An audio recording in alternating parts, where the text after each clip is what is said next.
You paid for something this year that almost certainly never paid you back. Not your gym membership you stopped using in February. Not the streaming service you forgot to cancel. Something bigger. You handed over hundreds, maybe thousands of dollars this year to a company. That company's entire business model depends on you never needing them. And if you do need them, their second job is making sure you get as little as possible. That is not a conspiracy theory. That is the insurance industry in one sentence. And by the end of this video, you will never look at your monthly premium the same way again.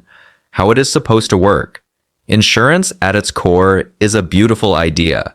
A bunch of people pool their money together. Most people stay healthy, stay safe, stay alive. The unlucky few who have a catastrophe get covered. Everybody chips in a little so nobody gets financially destroyed. It is basically a neighborhood fund run by accountants.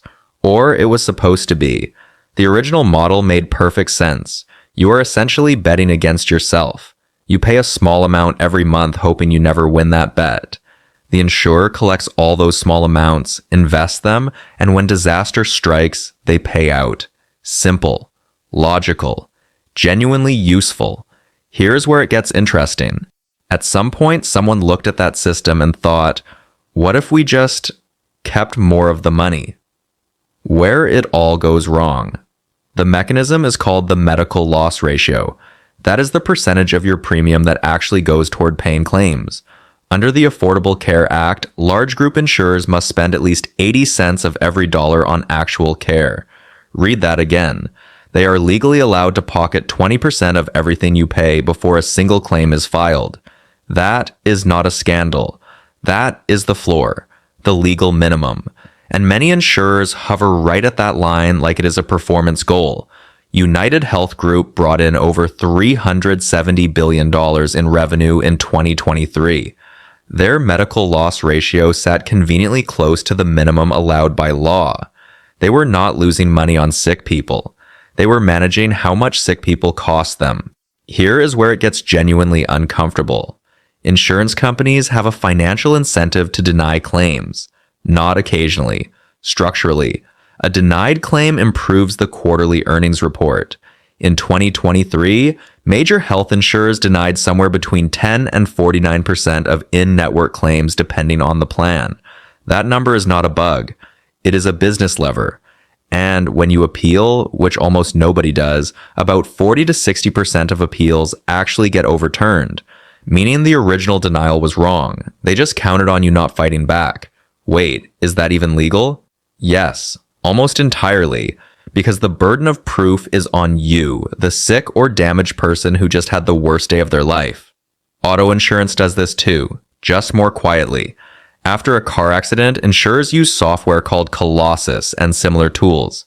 This software is designed to calculate the lowest defensible payout on injury claims, not the fair payout, the lowest defensible one. It was literally built to save the company money at your expense. State Farm, Allstate, and others have faced lawsuits specifically over these systems. Some settled. None fundamentally changed the software. Home insurance is its own category of sarcasm. After major weather events, insurers have systematically non-renewed policies in high-risk states, Florida, California, Louisiana. They collected premiums for decades, then quietly left when the math stopped working for them. You cannot cancel your mortgage risk. They can cancel their exposure. That asymmetry is the product. Why we keep paying. Anyway, here is the part where we stop blaming you and start explaining you. Because you are not stupid. You are human. And insurance companies have spent decades engineering a specific kind of fear. Behavioral economists call it loss aversion. The pain of losing something feels roughly twice as powerful as the pleasure of gaining something equivalent. Losing $50,000 to a house fire feels catastrophic in a way that is almost impossible to rationalize away. So you pay to make the feeling stop, even if the math does not always support the premium. This is called manufactured dependency, and it works on people who know exactly what is happening to them.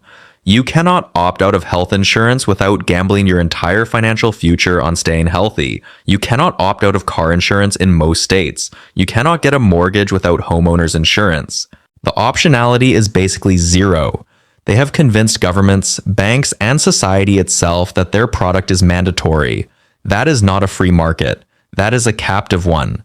There is also the complexity tax. Insurance products are intentionally confusing. Deductibles, copays, coinsurance, out-of-pocket maximums, in-network versus out-of-network. That is not consumer education. That is obfuscation. The more confusing the product, the harder it is to comparison shop. The harder it is to comparison shop, the more pricing power the insurer has. You are not bad at understanding insurance. Insurance is designed to be hard to understand. There is a difference. Who is actually winning? Let us follow the money because it goes somewhere extremely specific. United Health Group CEO Andrew Whitty took home roughly $23 million in total compensation in 2023. The company spent $600 million on lobbying and political contributions between 2010 and 2020. Not advertising, lobbying, buying policy. The health insurance industry as a whole spent over $150 million lobbying Congress in 2023 alone. That is not civic participation. That is purchasing the rules of the game you are forced to play.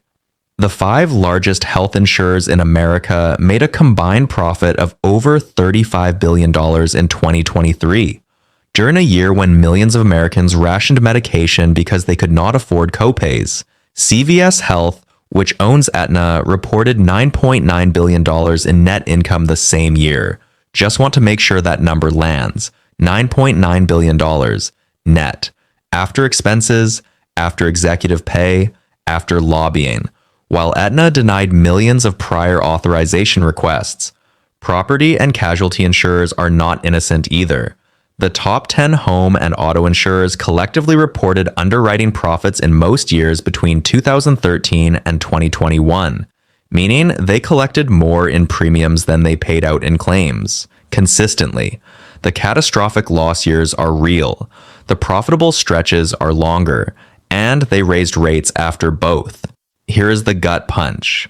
After the pandemic, many insurers reported record profits because elective procedures were delayed, because people were driving less, because claim volume dropped sharply. They did not pass those savings to policyholders. They kept them. Warren Buffett has called insurance the most extraordinary business he has ever found. He said this because Berkshire Hathaway owns GEICO.